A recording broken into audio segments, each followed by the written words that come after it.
গোপালগঞ্জে জাতীয় নাগরিক পার্টি এনসিপির সমাবেশ এবং আওয়ামী লীগের হামলা ও আইনশৃঙ্খলা বাহিনীর সাথে সংঘর্ষের ঘটনায় সামাজিক যোগাযোগ মাধ্যমে ছড়িয়ে পড়েছে বেশ কয়েকটি ছবি। ইতোমধ্যে অনেকেই ছবিগুলো নিজের ফেসবুক ওয়ালে পোস্ট করেছেন। এর মধ্যে অন্যতম হলেন শেখ হাসিনার সাবেক উপপ্রেস সচিব আশরাফুল আলম খোকন। তিনিও এসব ছবিগুলো পোস্ট করে ক্যাপশনে লিখেছেন, একটি রাজনৈতিক দল গঠন করতে অনৈতিকভাবে সেনাবাহিনী, পুলিশ, জেলা প্রশাসক, ইউএনও এবং সরকারের সব ক্ষমতা ব্যবহার করা হচ্ছে। আজও প্রধানমন্ত্রীর মতো প্রোটোকল নিয়ে গোপালগঞ্জে গেল এনসিপি। সরকারের আশীর্বাদে দল গঠন সরকার এবং এনসিপির জন্য লজ্জাজনক। সরকারি বাহিনীর প্রহারায় অনেক হুঙ্কারি দেয়া যায়। সমাবেশের মঞ্চের সামনে সাংবাদিকই সব, জনগণ নাই। নেতাকর্মীর চেয়ে নিরাপত্তা বাহিনীর লোকজনই বেশি।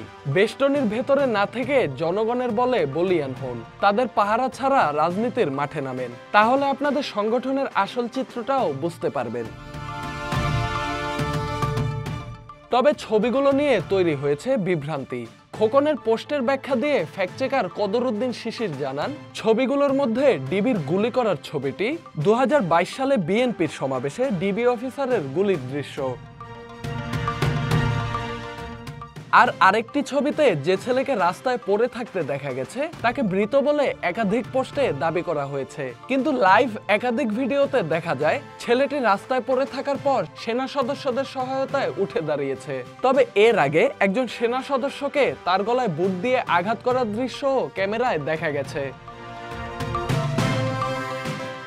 এর কিছুক্ষণ পর আশরাফুল আলম খোকন নিজের ফেসবুক ওয়ালে কদরউদ্দিন শিশিরের ব্যাখ্যার প্রতিক্রিয়ায় আরো একটি পোস্ট করেন। এতে তিনি লেখেন, শিশির বিভাগের ছোট ভাই, সাংবাদিক এবং ফ্যাক্ট চেকার।